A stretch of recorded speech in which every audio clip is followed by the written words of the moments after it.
Assalamualaikum warahmatullahi wabarakatuh.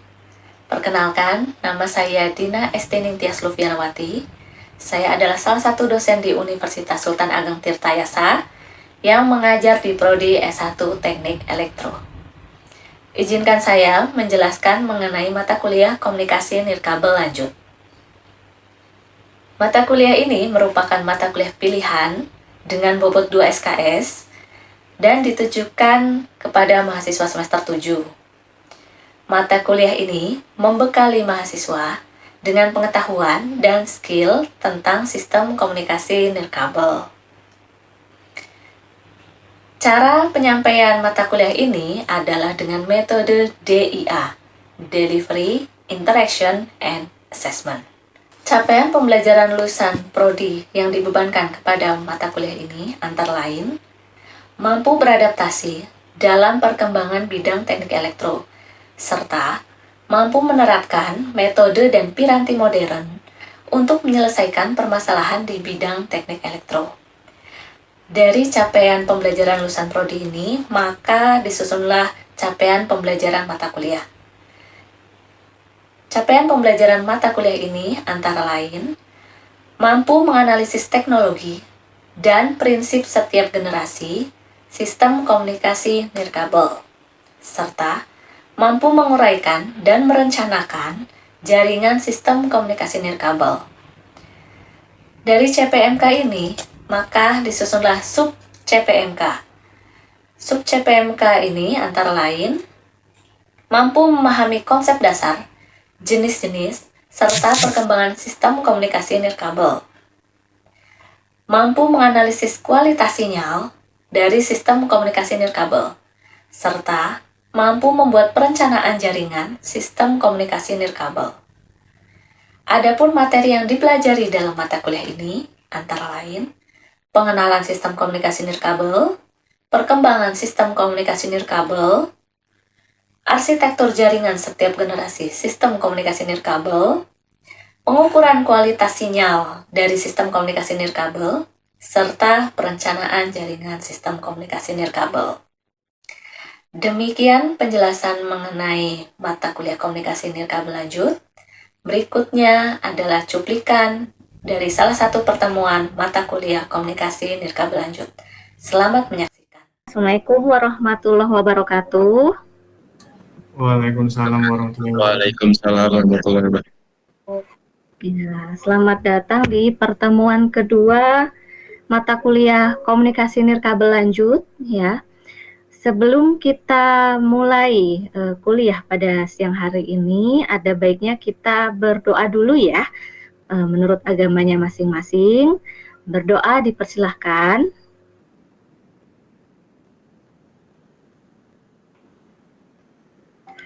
Berdoa selesai, saya akan share screen materi untuk hari ini. Apakah sudah terlihat materinya? Sudah, Ibu. Oke. Ya, untuk materi hari ini, materi pertemuan kedua adalah kita akan bahas berbagai jenis sistem komunikasi nirkabel. Ya, sebenarnya untuk jenis-jenis sistem komunikasi nirkabel itu sangat beraneka ragam ya, sangat banyak gitu. Tapi di sini saya hanya akan mencontohkan 5 jenis sistem komunikasi nirkabel yang mungkin ada di sekitar kita seperti itu. Yang pertama infrared, ya. Yang kedua Bluetooth, ketiga wireless LAN, yang keempat komunikasi seluler, dan satu lagi komunikasi satelit. Kita akan bahas masing-masing ya. Yang pertama infrared. Ya, ini sebenarnya teknologi yang sangat amat lama ya. Ditemukan pertama kali oleh William Herschel tahun 1800 ya, sudah sangat lama, sudah ratusan tahun yang lalu. Namun sampai saat ini ya, teknologi infrared ini masih digunakan. Dan pastinya ada di sekitaran kita. Ada nggak yang bisa memberikan contohnya ya, yang ada di sekitaran rumah kalian aja gitu ya. Kira-kira apa sih perangkat yang menggunakan teknologi infrared? Remote TV, Bu. Betul, betul sekali ya. Remote TV ya, sampai saat ini masih ya menggunakan infrared. Selain itu juga CCTV juga menggunakan ya infrared. Kemudian di berbagai alat-alat di bidang kesehatan itu juga banyak yang menggunakan teknologi infrared. Nah, kalau zaman saya dulu ya, teknologi infrared itu digunakan di ponsel jadul ya, tahun 2000-an. Kira-kira ada nggak yang mengalami ya untuk pertukaran data ya. Jadi mengirim data gitu. Contohnya mengirimkan gambar gitu ya, menggunakan infrared antar handphone. Ya, ini biasanya handphone jadul nih. Kira-kira di antara di sini ada nggak yang dulu mengalami gitu, mengirim ya gambar gitu ya atau foto menggunakan infrared ya.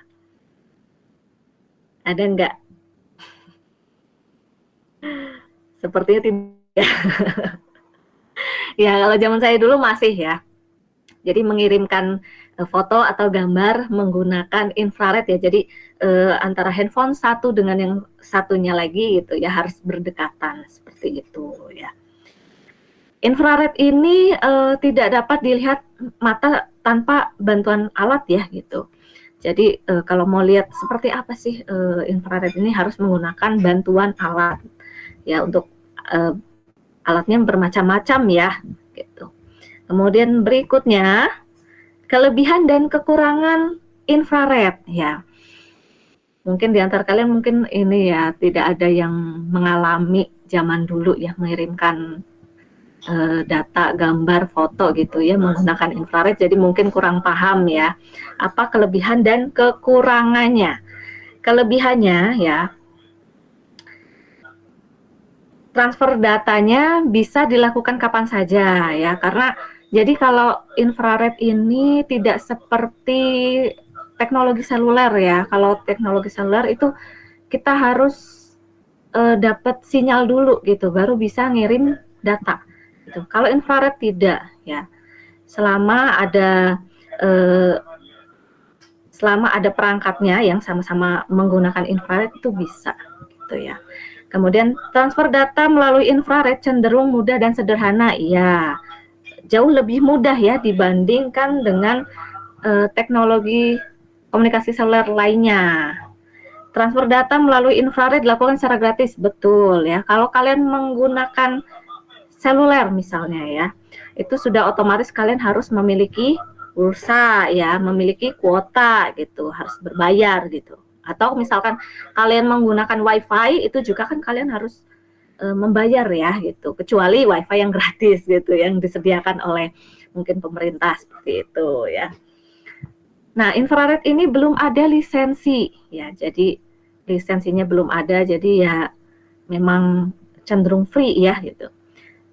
Kemudian aman ya, jauh lebih aman dari penyadapan seperti itu untuk kelebihan infrared. Berikutnya kekurangan ya, infrared juga memiliki banyak kekurangan ya.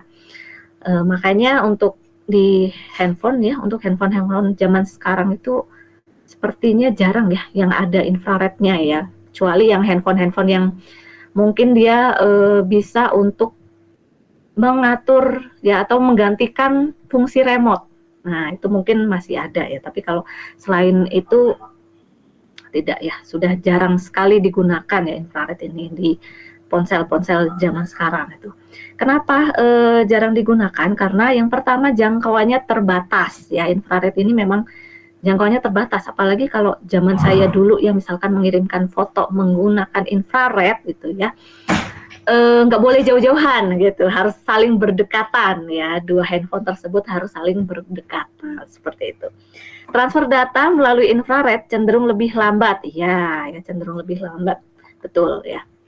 Berikutnya ya kita lanjutkan untuk jenis sistem komunikasi nirkabel yang kedua ya adalah Bluetooth. Bluetooth ini merupakan jaringan nirkabel jarak pendek berbasis gelombang radio yang perangkat kesistemannya dikembangkan dalam bentuk microchip. Ya sebenarnya mirip-mirip dengan infrared ya, namun Bluetooth itu lebih canggih lagi gitu daripada infrared. Nah, awalnya dikembangkan oleh Ericsson ya tahun 1994 menggunakan frekuensi 2,4 GHz. Ya, Bluetooth ini sampai sekarang masih digunakan ya. Saya rasa di handphone kalian saat ini juga masih ada ya teknologi Bluetooth ini gitu. Dulu zaman saya masih SMA gitu ya, zamannya infrared, kemudian muncul Bluetooth gitu ya. Itu ketika sudah ada Bluetooth, infrared memang sudah mulai ditinggalkan karena Bluetooth ini cenderung lebih canggih ya teknologinya gitu. Kenapa lebih canggih? Ya kita lihat kelebihannya ya. Kita lanjutkan di Bluetooth. Kelebihan dan kekurangan Bluetooth ya. Ya baik, untuk kelebihan dan kekurangan Bluetooth ya. Kelebihan Bluetooth ya pastinya karena Bluetooth ini sampai saat ini masih digunakan gitu ya, terutama di ponsel gitu ya. Bluetooth ini memiliki banyak kelebihan ya. Yang pertama biayanya rendah, kemudian konsumsi dayanya rendah, lalu cenderung aman dan praktis ya. Sebenarnya mirip juga dengan kelebihan infrared ya. Bedanya itu kalau Bluetooth ini cenderung fleksibilitasnya ya, lebih baik dibandingkan dengan infrared seperti itu ya. Kekurangannya ya kurang lebih sama juga ya, kecepatan datanya ya tidak konsisten seperti itu. Nah, jenis sistem komunikasi nirkabel berikutnya adalah wireless LAN atau yang mungkin kalian kenal dengan istilah Wi-Fi ya, wireless fidelity ya. Merupakan salah satu jaringan nirkabel yang jangkauannya terbatas.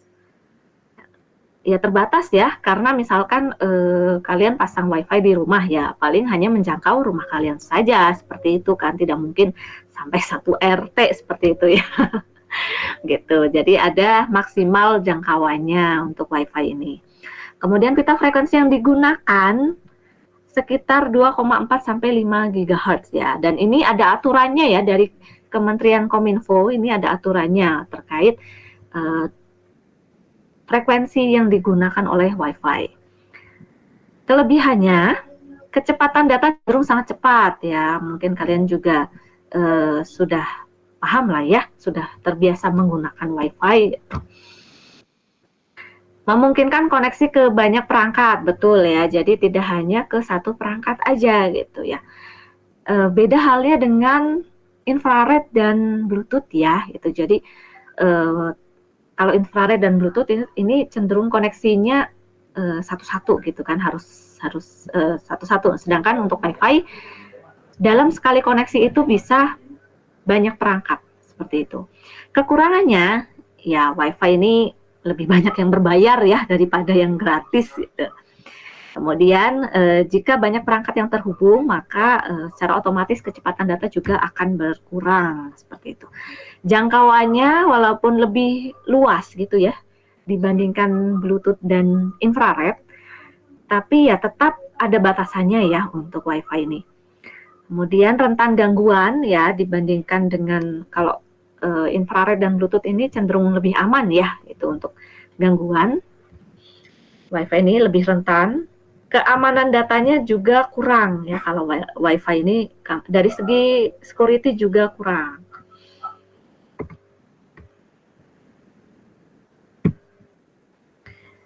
Ya, jenis sistem komunikasi nirkabel berikutnya yaitu komunikasi seluler. Saya yakin kalian sudah tidak asing ya, karena mungkin dari kalian lahir itu sudah ada ya sistem komunikasi seluler ini. Seperti itu. Ya, nggak mungkin kan di sini nggak ada yang apa ya? Maksud saya tidak mungkin kan di antara kalian itu ada yang tidak memiliki handphone. Punya semua ya? Ya, Ibu. Ya, pasti sudah punya semua ya. Ya, kalau zaman saya dulu dulu sekolah SD SMP itu belum punya handphone gitu. Jadi belum tahu nih. Nah, baru punya handphone itu semenjak SMA gitu. Dan itu pun ya zaman dulu itu sistemnya masih 2G ya, gitu. Jadi belum ada 3G, masih 2G. Jadi hanya bisa mengirimkan apa? Kalau 2G itu hanya bisa berkirim apa? Data belum bisa ya, kecuali yang memang sudah di atas 2,5 ya, generasi di atas 2,5. Tapi kalau yang masih di bawah 2,5 itu hanya bisa mengirimkan apa? Ada yang tahu nggak? Hanya bisa mengirimkan apa? Mungkin tulisan, Bu. Iya, dan apa lagi? Gambar bukan, Bu? Bukan, teks dan Suara ini. Hah? Suara. Betul. Betul sekali ya. Jadi zaman dulu itu memang hanya bisa mengirimkan teks ya berupa SMS, MMS ya. Kemudian satu lagi suara ya. Jadi telepon. Kalau telepon sudah bisa dari dulu seperti itu ya. Beda halnya dengan handphone saat ini ya yang saya rasa sudah jarang ya yang menggunakan telepon ini ya, telepon bukan yang via WhatsApp, bukan via aplikasi ya. Jadi telepon yang menggunakan 2G ya. Itu kemudian mengirimkan SMS sepertinya sudah jarang ya gitu. Jadi sekarang lebih banyak yang digunakan adalah data ya gitu. Baik, komunikasi seluler. Pengertiannya adalah sistem komunikasi nirkabel yang daerah operasinya dibagi menjadi beberapa daerah kecil yang disebut sel, namanya aja seluler gitu, yaitu sebenarnya berasal dari kata sel gitu. Jadi untuk komunikasi seluler ini ya, itu akan dibagi menjadi daerah-daerah kecil yang kita sebut sel. Untuk kelebihannya, mobilitas pengguna tidak terbatas. Ya, asalkan ada base station gitu ya. Itu biasanya sih handphone kita selalu terhubung ya. Jadi memang mobilitas pengguna walaupun kita bergerak gitu ya selama di dalam area dari sistem itu kita akan terhubung ya. Kapasitas sistemnya relatif besar ya dibandingkan dengan teknologi lain. Untuk komunikasi seluler ini secara kapasitas itu lumayan besar gitu ya. Kemudian mudah diekspansi ya. Ya, komunikasi seluler ini ya untuk ekspansinya ya. Jadi misalkan untuk membangun base station yang baru itu memungkinkan ya gitu ke daerah-daerah yang yang tertinggal ya. Kemudian yang terpencil itu masih memungkinkan seperti itu. Adanya handover yang memungkinkan tidak terputusnya koneksi ya, walaupun kalian bergerak nih ya. Kalian bergerak misalkan naik mobil dari Cilegon ke Serang gitu ya. Tidak akan terputus koneksinya karena adanya handover ya. Nanti kita akan bahas. Untuk kekurangannya ya untuk bisa terhubung ya pasti kita membutuhkan sinyal ya gitu. Kemudian kecepatan data tidak stabil, betul ya, karena banyak sekali gangguan ya, banyak sekali gangguan dalam teknologi seluler sehingga membuat kecepatan datanya tidak stabil. Dan juga cenderung tidak gratis ya, seperti itu. Kalau kalian ingin terhubung, ya pasti harus beli kuota, beli pulsa, seperti itu ya. Berikutnya, ya, seperti apa sih sistem seluler ini gitu ya. Nah, di dalam sistem seluler kita menggunakan frekuensi reuse. Jadi apa? Dari bahasanya aja penggunaan ulang ya, frekuensi yang digunakan pada sel bersebelahan itu harus berbeda. Ada yang tahu nggak kenapa? Misalkan ya antara sel satu dengan sel yang sebelahnya itu frekuensinya harus berbeda. Ada yang tahu nggak kenapa?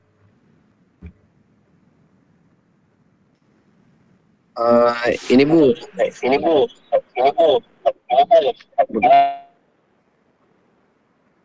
Ya,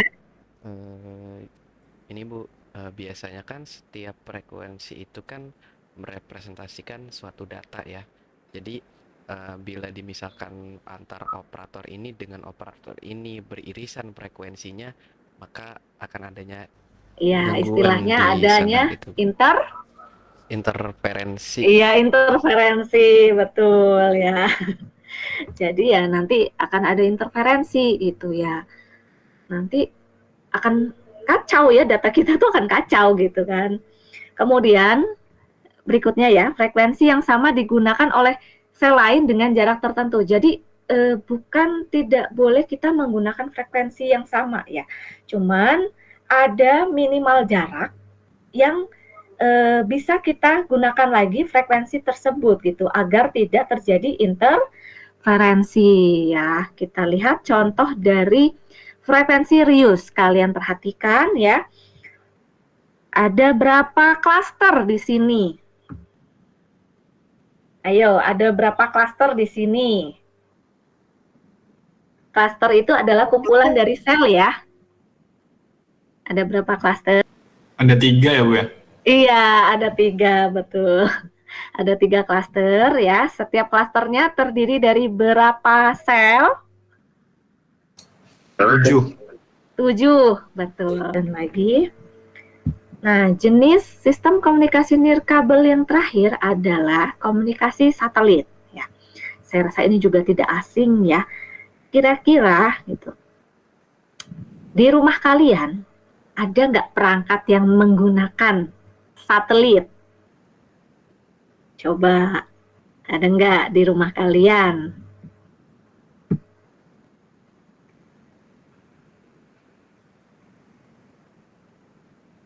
HP mungkin. Handphone, kalau handphone sepertinya masih jarang ya. Selain handphone, coba. Ya mungkin sih handphone satelit itu ada gitu, cuman sepertinya kalau kita jarang ya gitu. Jarang pergunakan itu. Coba selain itu, apa kira-kira? Televisi, Bu. Betul, betul sekali ya. TV gitu ya. Jadi nggak semuanya sih memang ya, tapi ada banyak gitu ya, termasuk juga saya menggunakan antenanya itu parabola gitu ya. Jadi itu dari satelit ya. Kalian bisa lihat dari pengaturannya. Dilihat aja dari pengaturannya ya, itu banyak apa ya istilah-istilah dalam satelit ya di situ. Nanti mungkin kalian bisa cek aja ya di TV kalian, terutama kalau kalian mempergunakan parabola seperti itu ya. Ya, berikutnya ya, komunikasi satelit ini ya pertama kali dicetuskan oleh Arthur C. Clarke ya, seorang penulis fiksi ilmiah dari Inggris yang terkenal dalam tulisan yang berjudul Extraterrestrial Relay pada tahun 1945. Dia berpendapat bahwa menempatkan satelit pada orbit ekuator dengan ketinggian sedemikian rupa, maka satelit memiliki waktu periodik 24 jam, kemudian posisi satelit akan selalu tetap terhadap setiap titik di permukaan bumi ya. Jadi gini, sebenarnya sistem komunikasi satelit ini kan menggunakan satelit, tapi satelit itu sebenarnya hanya sebagai repeater aja. Itu ya. Jadi di dalam komunikasi satelit ini sebenarnya ada beberapa komponen ya. Yang pertama adalah stasiun bumi gitu. Jadi di bumi juga ada stasiun yang untuk mengirimkan dan menerima data ya. Seperti itu. Kemudian untuk di atas bumi gitu ya, itu ada komponen satelit, dan satelit ini sebenarnya fungsinya hanya sebagai repeater aja, seperti itu ya. Kemudian kita lihat kelebihan dan kekurangan dari komunikasi satelit. Ya, untuk materinya sudah selesai. Apakah ada pertanyaan? Silahkan.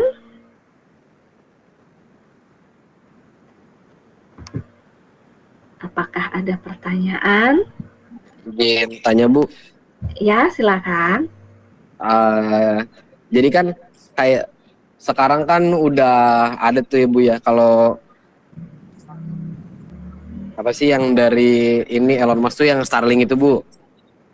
Oke. Nah, itu tuh kan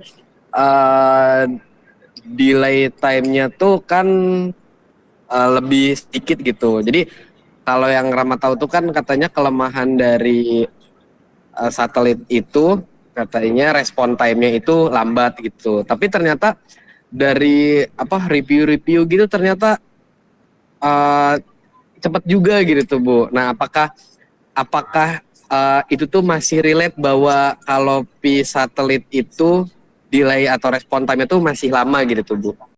Untuk Starlink ini kebetulan saya belum cek spesifikasinya secara lengkap.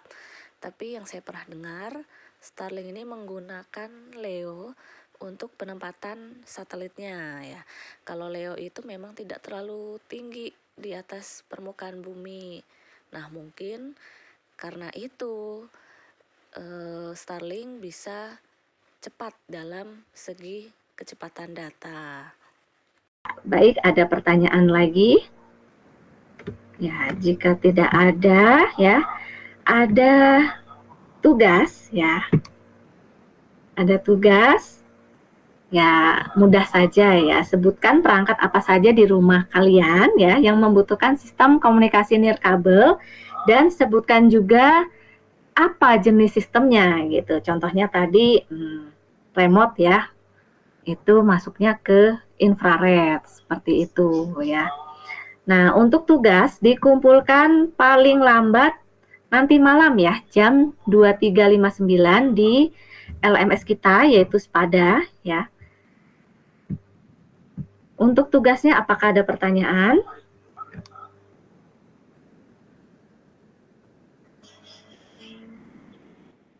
Baik, jika tidak ada, maka akan saya tutup untuk pertemuan 2 hari ini ya, pertemuan 2 untuk hari ini ya. Ya, sebelum saya tutup pertemuannya, kita berdoa dulu ya, kita berdoa dulu. Silahkan, dipersilakan. Ya, bagaimana? Ya, sebelum saya tutup, kita berdoa dulu ya. Saya persilahkan berdoa menurut agamanya masing-masing. Silahkan. Ya, berdoa selesai. Sampai ketemu lagi minggu depan ya. Jaga kesehatan karena cuaca sedang tidak konsisten ya, tidak stabil gitu ya. Saya tutup. Sekian dari saya, kurang lebihnya mohon maaf. Wassalamualaikum warahmatullahi wabarakatuh. Waalaikumsalam warahmatullahi wabarakatuh. Waalaikumsalam warahmatullahi wabarakatuh. Sama-sama.